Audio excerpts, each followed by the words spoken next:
Hello and welcome to another Star Citizen podcast. It's the 10th of June. It said 9th of June in my notes earlier. I changed it because it's a day late. Zin is a day late. Again. Say hello, Zin. Hello, Zin. Perfect. Zin's got a cold and that put her out for a day. I had a really sore throat yesterday and my voice was all horrible and you don't want to hear that. No, now it's perfect again, Zin.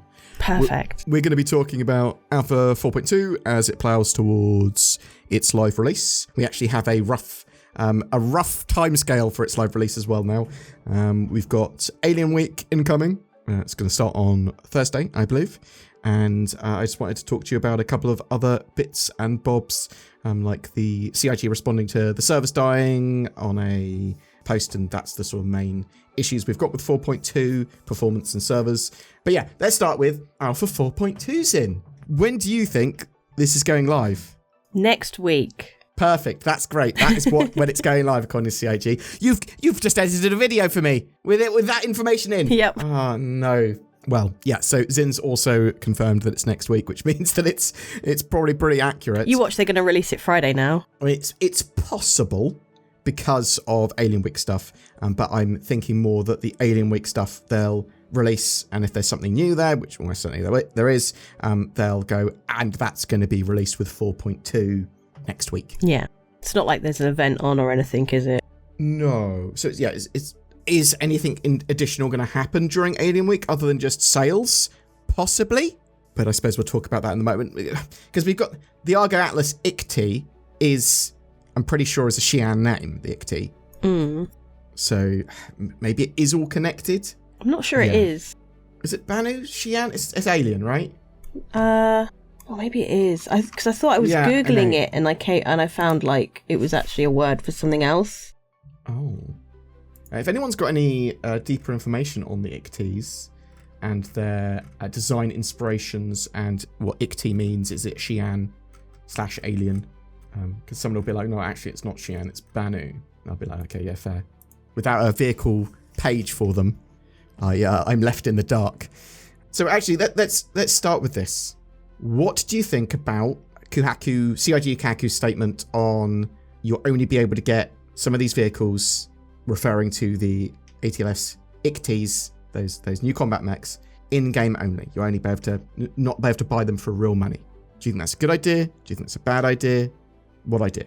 I think it's a good idea to have them in-game only and not have them bought with cash, because that gives you more incentive to play the game. Yeah, and you don't want it to become Store Citizen, right? Yeah.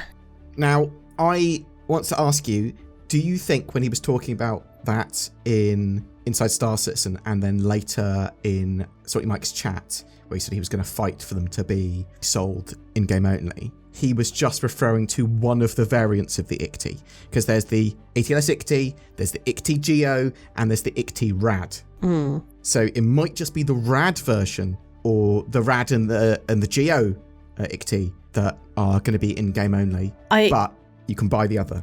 Yeah, I don't know. I'd have to see more context, and I haven't, so... Well, there's not much more context than what you've seen in my previous editing/video, because it's all kept quite vague, and sometimes potentially intentionally vague. I mean, it could just be the Rads. Yeah, it could just be the Rad that's in-game only, which would be disappointing, but would also be understandable. It's an interesting one. I just want to know what other people think on that, and are they pro CIG being able to sell everything? Are you sort of, yeah, some stuff, or actually more stuff that we can just be found in-game without it becoming everything being sold on the store, or lots being sold on the store, the better? Because you need a balance of CIG making money versus people wanting to play the game and it not being paid to win. The other thing I wanted to ask you about, Sin. Big Apex Valakkar fight, the radiated, sickly Valakkar. Yeah. This was originally geared at around 4 players, and they've since fixed a load of bugs and made sure it's less glitchy and easy to sort of exploit, and made the fight a lot harder, because they wanted to make it feel like a more epic fight, and they wanted it to actually be balanced for a higher player count. What do you think of that? Do you think this sort of stuff should be balanced based on the amount of players in the area automatically? Do you think it should be a low player count like 4? Do you think it should be a like static low player count like 4, static higher player count like 8? Is there a sweet spot? What do you think? I think it would probably be a case of see what the average player count is. and then balance it around that. I think obviously you can join in with other people's fights. It's just because you're doing it around pyro and there's no law, people might just suddenly go brrr and take you out as well, and then take all the loot. That said, you could kind of zerg each other with the way that the facilities for respawning are set up, because this is one of the other things. Like, it's a really cool fight. Zin and I will be getting some... Were you able to get some footage of it yesterday? I was not. No, nobody wanted to fight the sandworm. Okay, well, so there are some issues with 4.2 that are intermittently happening. The server's kind of decrayed, and the more people there are in an area, especially those areas, the facilities on Pyro 1 and Pyro 4, the worse it sort of gets when people bring lots of ships there and everything. Lots of things can break. If you go early in the morning or when it's not prime time, really easy to get there and run around and do stuff, but there's less people to do the thing that you want to do, so it's a bit of a balancing act. Hopefully it'll be fixed by live, and they generally get the sort of servers into a better state and performance into a better state.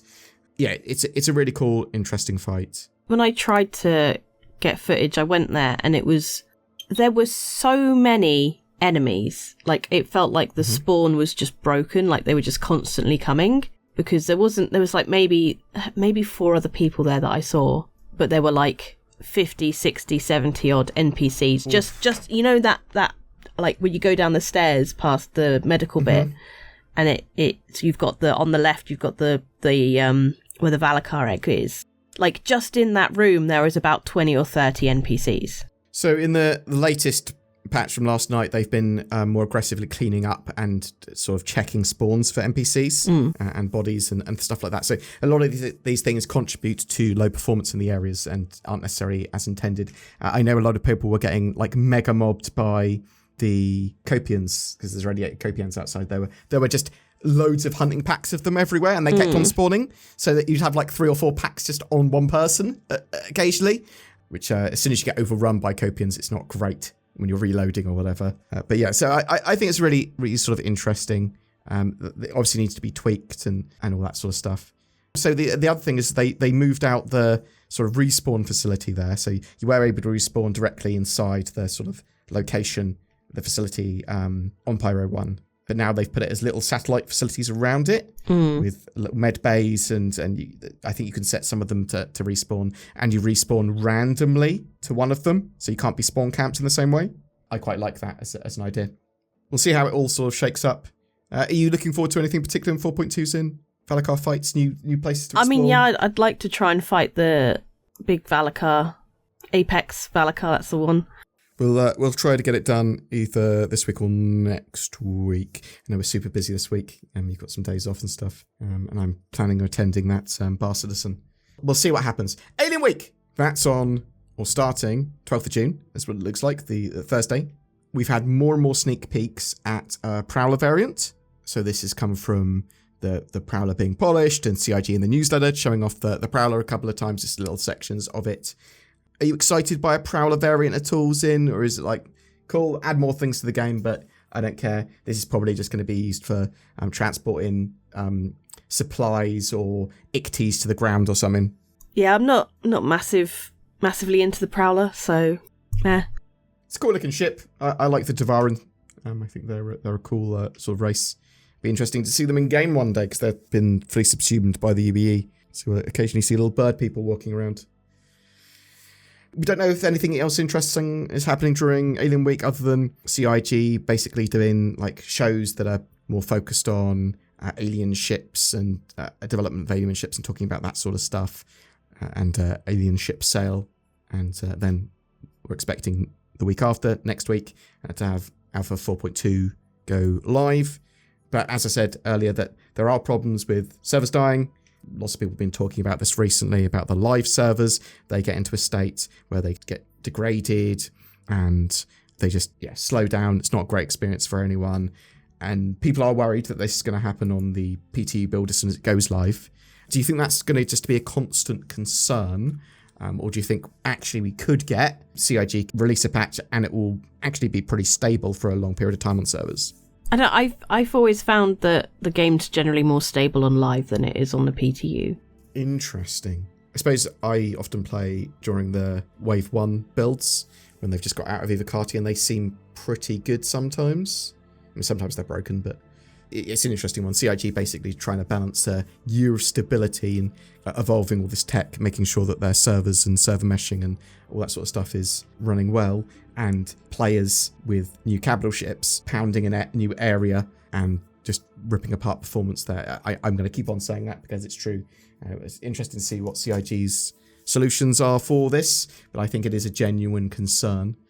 Yeah, hopefully we'll be in a great state for 4.2.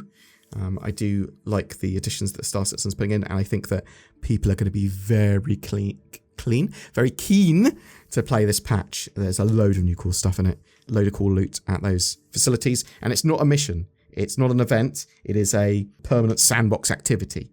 They've added these facilities and everything and summoning the Valakkar. So one of the other things I wanted to say was, we talked the other day about Star Citizen hitting sort of $1 billion around in funding so far, but apparently Monopoly Go had a funding budget of around $1 billion, someone said. Okay. So that's interesting. It'll be interesting to see how much Star Citizen has funded by the time it's ready and out the door, whatever. Other projects are a bit different because the studios would have had money from other projects or whatever, from whatever funding before they started them, or allocated to make money after that. Star Citizen allocating and spending money as it goes is just sort of a very, very unique thing. And we'll see what GTA 6's budget is when it's actually more official and I suppose released.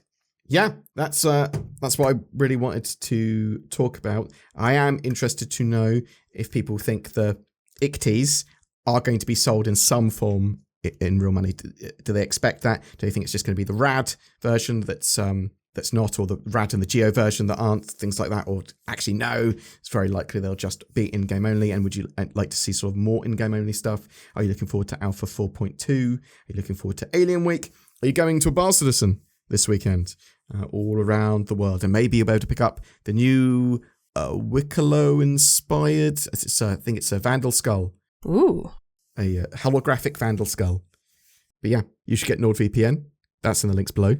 Why should they get NordVPNs in? Because it's super good. Yeah, it's super good. That's one of the main talking points I have for it. They can just go to nordvpn.com/BoredGamer and find out the reasons to get it. We just buy it, click the links below. To do all that, better accessibility, security, and playability on the internet. Why not? Click the links below. Do it. Say goodbye, Zin. Goodbye, Zin. Perfect. If you would like to further support the channel, please don't forget to like, share, subscribe, comment, all that sort of good stuff. We've got join buttons under videos that help support the channel as well. You get some exclusive videos that are going out now. They've got Patreon, which basically does the same. We make daily Star Citizen content here, and that's partly due to the people that go the extra mile and help out the channel. I hope you have a fantastic May, a fantastic Fleet Week, and a great Star Citizen Alpha 4.1.1 experience.